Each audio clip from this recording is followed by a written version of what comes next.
Hi everyone. When Bhavesh spoke to me last weekend and I was with my family at Lonavala, so literally I've flown in today, I've driven the car that fast, almost akin to flying, but yeah, it was safe. It's a delight to be here today with you all. At this, I guess, Bhavesh, this is the maiden summit for the CMO Town Hall? CMO Town Hall is happening, but after COVID, perhaps this is the first one, right? So it's a distinct honor to be present at the first one and be talking to you all. This is powered by Bhavesh, Internet Commerce Summit and his team. Thank you.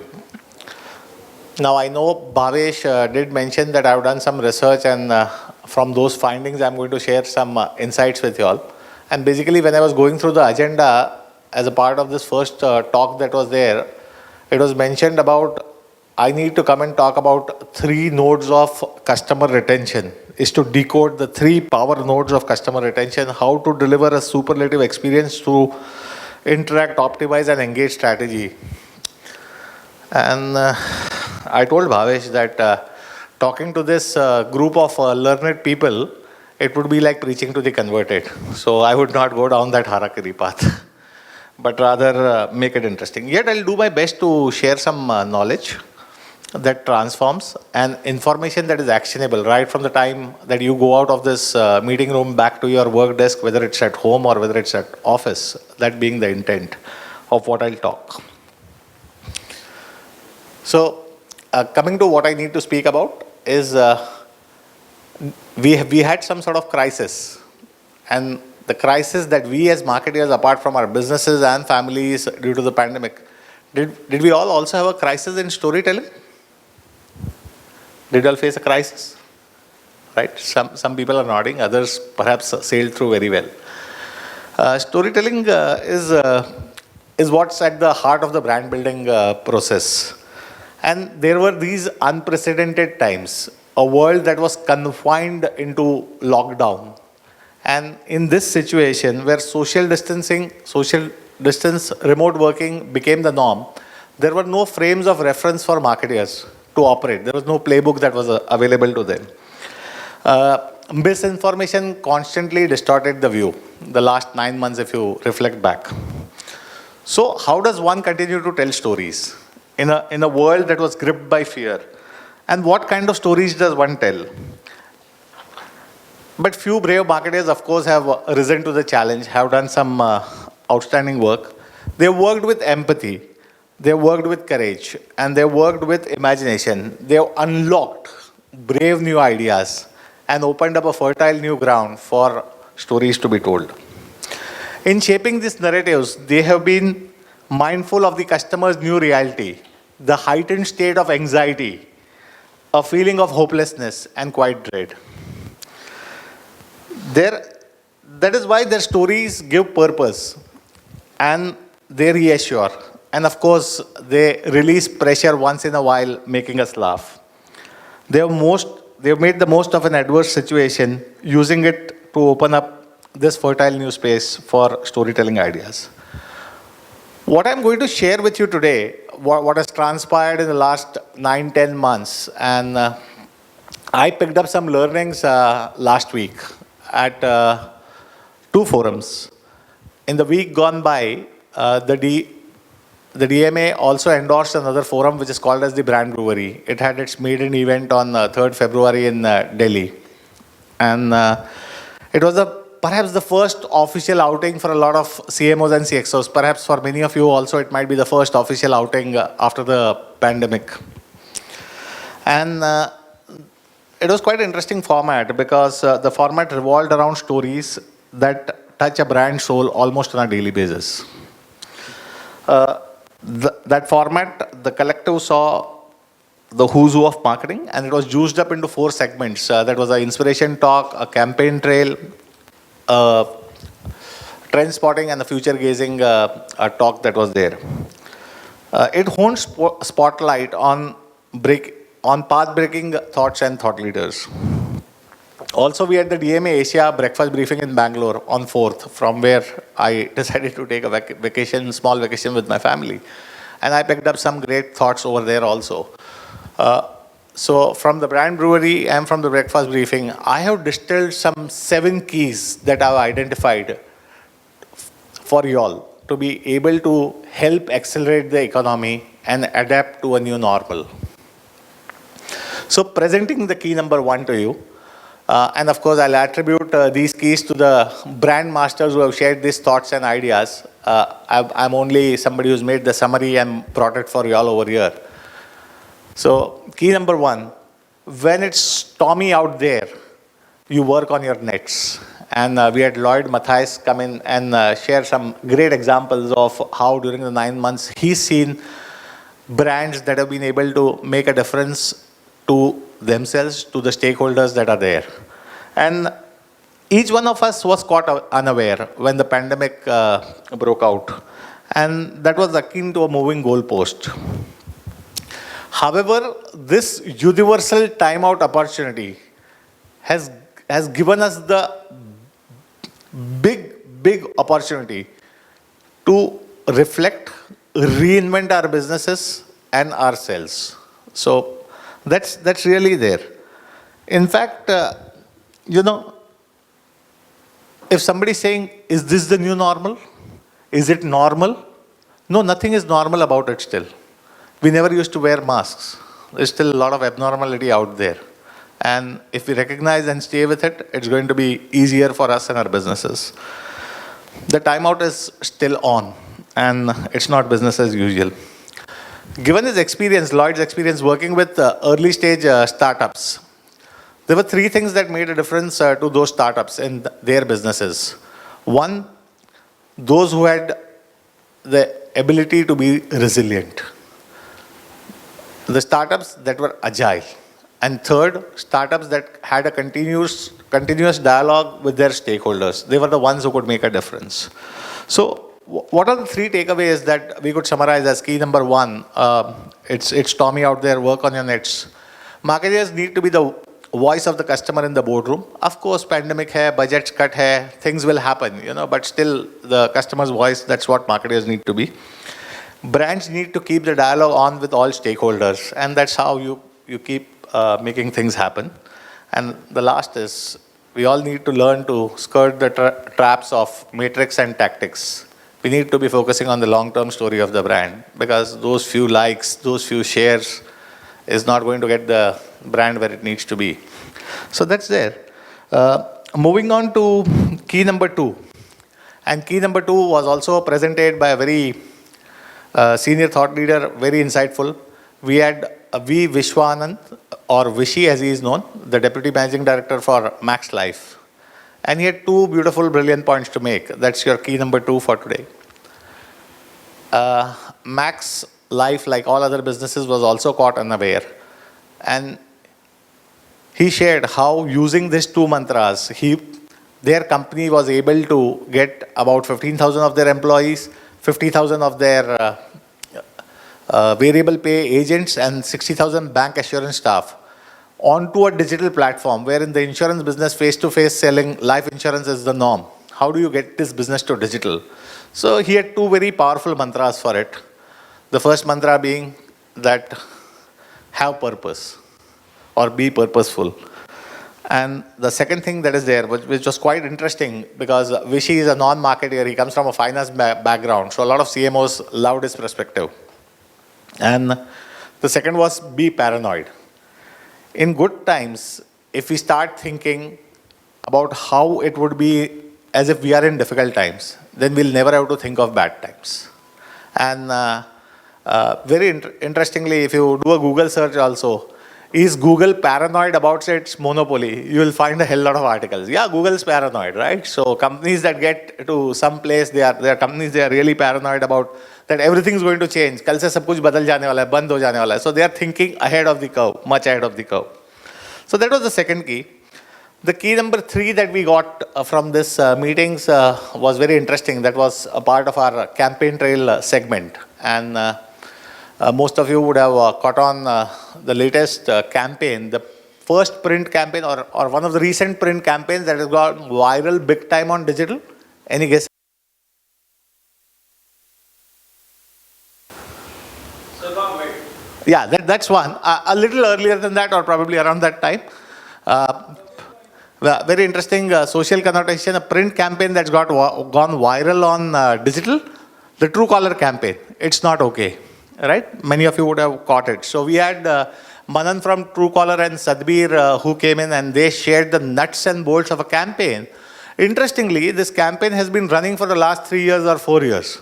It's just repurposing this campaign. Sometimes it just works.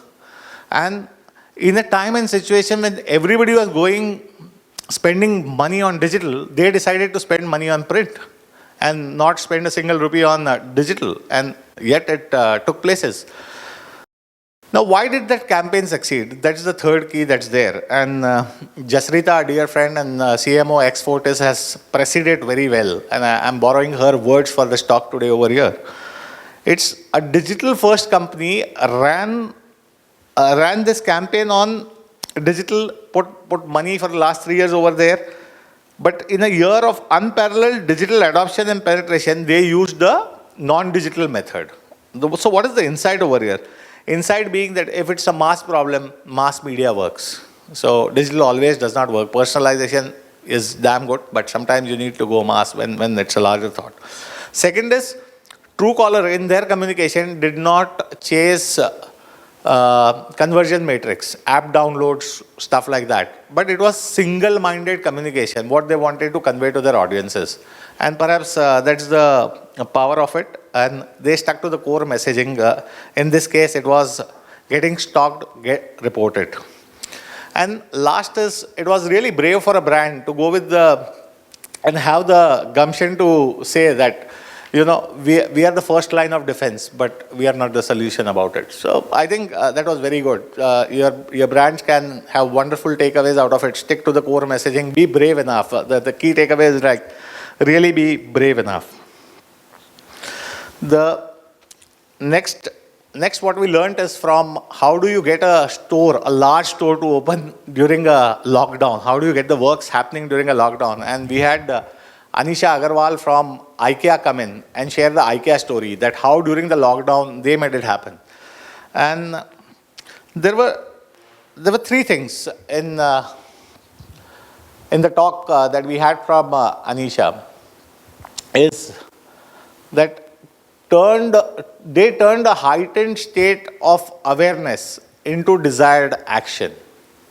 So people want to have social distancing, they want to be safe, they want to do different things. So how do you get registration and get people to the store, which makes them feel safe, which makes them feel comfortable? So you can leverage a consumer's unique situation to your business and yet be good with them. Also, it's important that brands continue to innovate to surprise. And the last thing what worked for them, of course, is the IKEA values that are there, the IKEA value system. So these were the 3 things that made the Mumbai store launch a real rocker of a deal for them. Now, the next, which is the key number 6, we had Juhi from Philips speak to us. And she had very interesting insights. She did, I believe she did a lot of research, and perhaps Bhavesh's promise of me having done research and presenting to you some insights, I can say from this slide or this takeaway. So she has got a couple of points. And for brands in this new normal or the time that is coming ahead, what is being seen is digital meets physical. It's the other way around now. Whereas we all have been hearing stories about how brands use cosmetic brands use for AR and stuff like that. You can look at yourself and things like that. But AR is going to go much beyond, and it's loosely called as mirror world, and that's how it's going to happen. So the most nascent example of this is how you can overlay clickable information on your Google Maps. And those are the kind of things that are going to come. It's going to come a lot more, and brands need to be really ahead on the curve on this one. The second big trend that is there is goodbye to big social. So do a survey of people below 24 years, and they are not on social media, but they don't want to get onto Facebook and stuff like that. And if trends are anything to be followed by, boycott Facebook and stuff like that. At one point in time, private information that was considered to be awesome to be shared on social is no longer considered that way. People really want to engage with like-minded communities, could be gardening communities, could be cooking communities, whatever are the communities. People want to engage in small communities, and therefore the surge and dominance of things like Telegram channels, more private communities and groups that are there, where people are having specific conversations in a non-intrusive environment, only with like-minded people. There is a lot of retail revamp that is happening, the way retailers engage, and there are a variety of examples, but one interesting example is about how roughly 2/3 of a $1.4 billion revenue for a gaming company, Fortnite, comes in from selling Nike apparels, the in-game part of it. So that's huge. That's huge for any retailer. The way people shop is going to be very, very different. So if we are talking of, it's the Air Jordans range that they are selling on Fortnite, that game. Of course, the fashion weeks, the works, they are changing. In terms of social media trends, there are two big trends that I'm sure you all have caught on, and you all are doing a hell lot of stuff around it. If you all are not doing it, the time's now. Live streaming is here to stay. Blogs don't work anymore. Audiences want to be connected. Audiences want to have real-time interaction with brands, and therefore live streaming. Be it on YouTube, be it on Facebook, be it on Periscope, be it on whatever medium where your customers are. But that's perhaps the way to go, and that's a lot more authentic. That's a lot more transparent for consumers to see, and that's what they are liking it. So that's the future. The second big social media trend is the advent of micro-influencers, right? So how do you define micro-influencers? Special niches where they exist as influencers. Yeah, probably the follower count is not very huge, but micro-influencers. And she gave her own example of Philips, where Philips has Virat Kohli as the brand ambassador.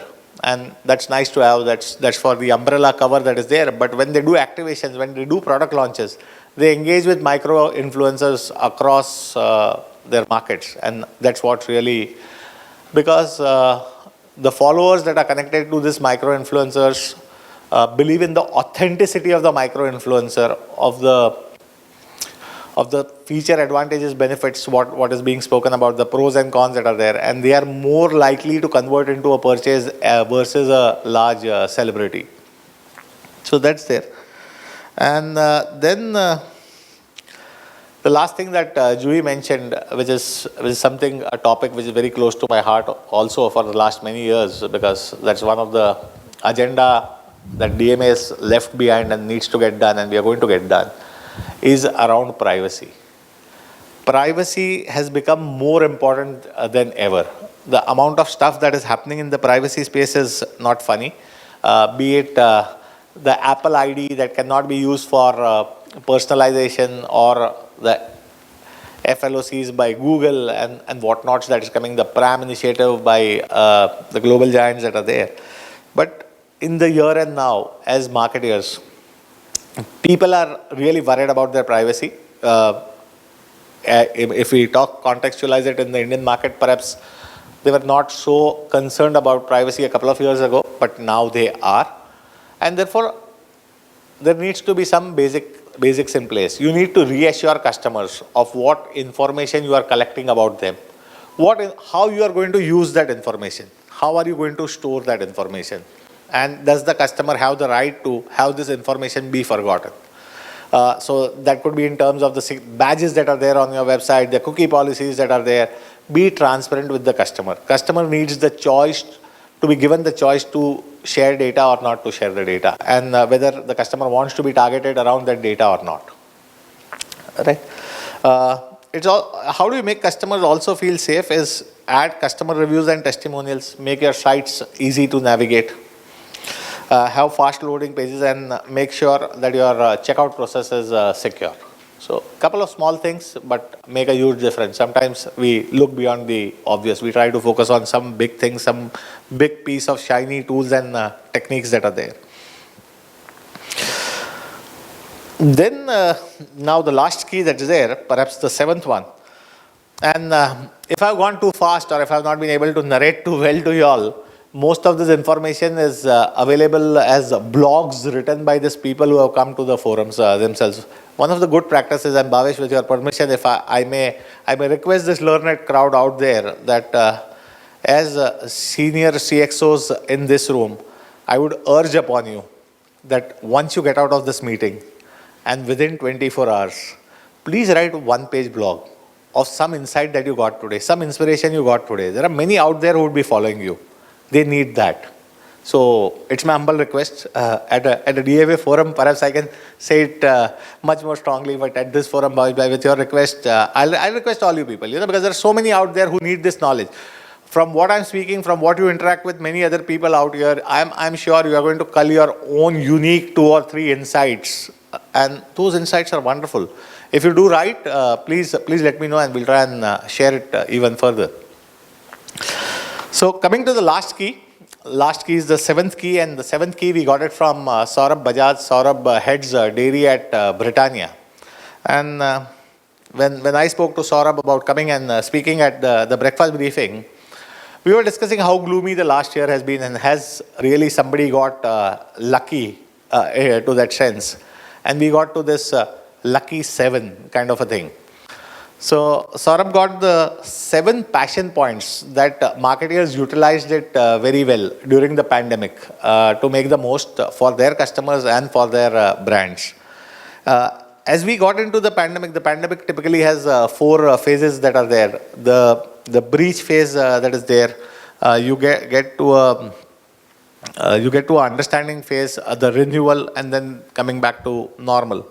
So in this 4 phases that are there, and what were the different passions that got invoked with customers, and how they were leveraged as leveraged by brands. So the first thing really that was there is spreading the awareness, and Dettol, Lifebuoy, they did a good job out of it in terms of category. Haath dhona zaruri hai. It does not matter what brand of soap you're using. So they capitalize on that. The second thing was things to do at home, because now everybody is at home. What do you get to do? And Surf capitalized, or brands like Surf capitalized on it, saying that ab daag ghar pe hi rahenge. So let your kid paint the wall and do whatever. There is Surf always. We are there. We covered your back.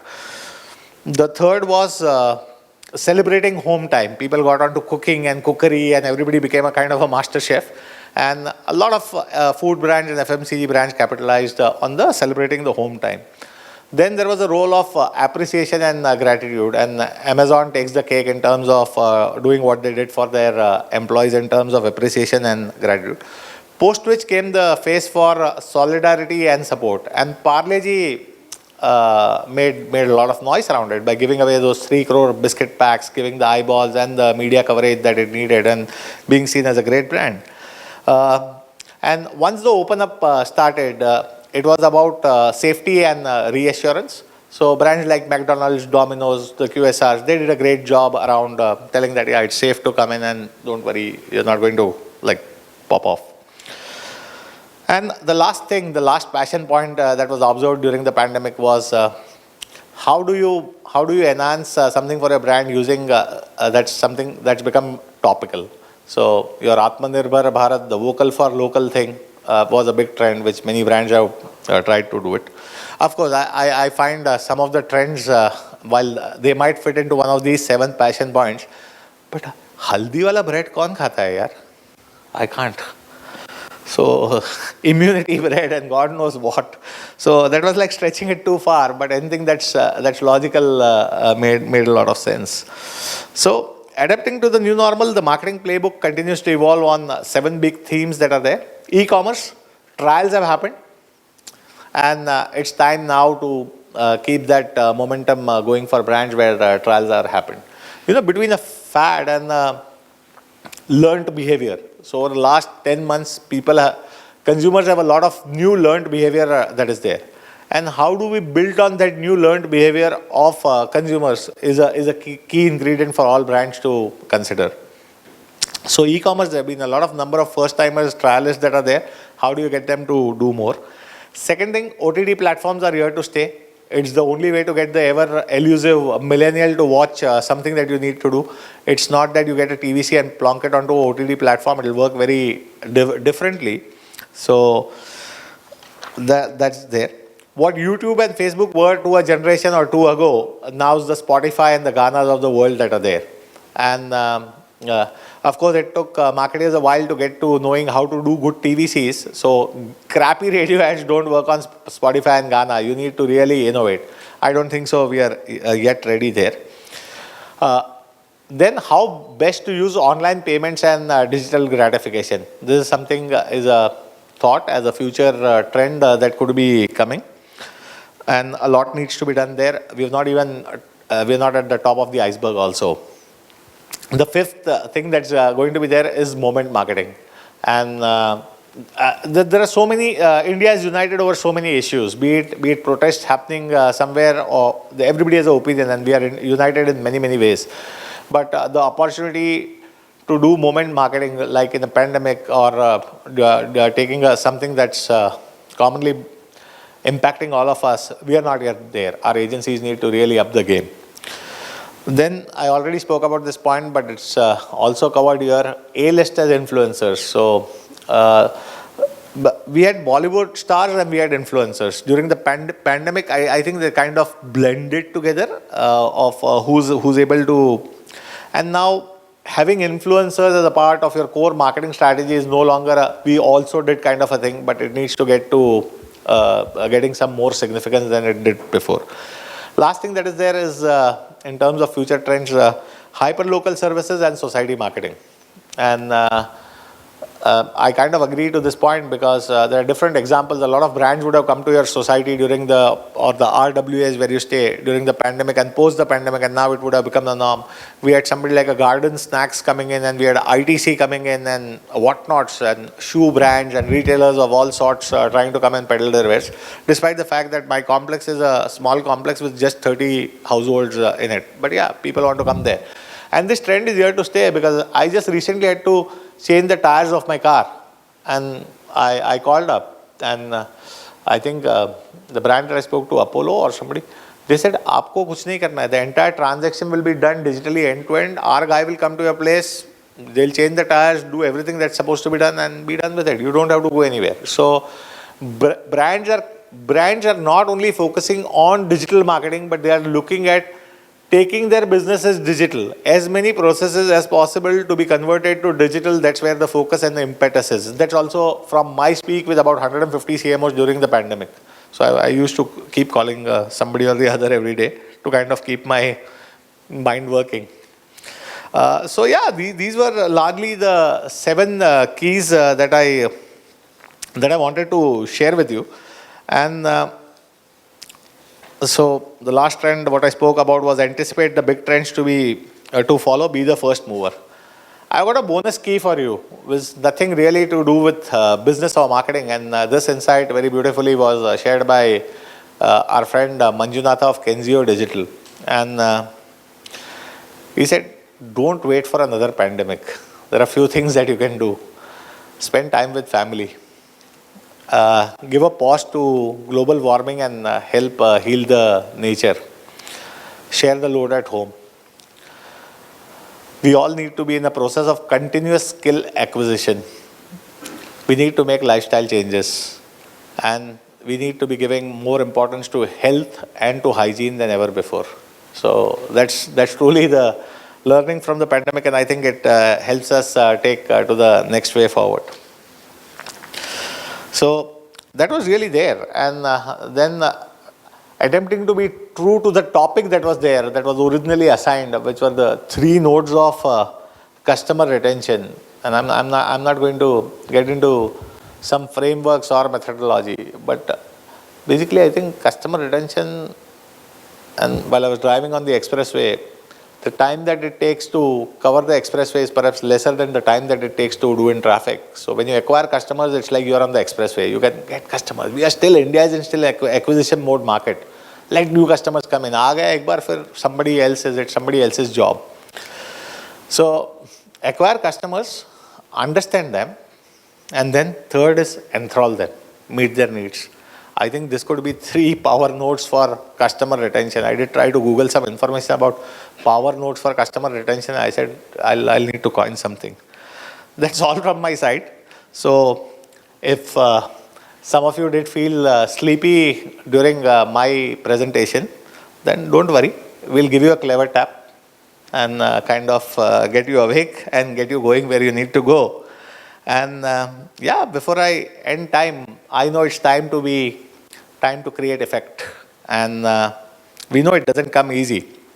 So thank you for being such a lovely audience. I appreciate having spoken my thoughts with you. Thank you.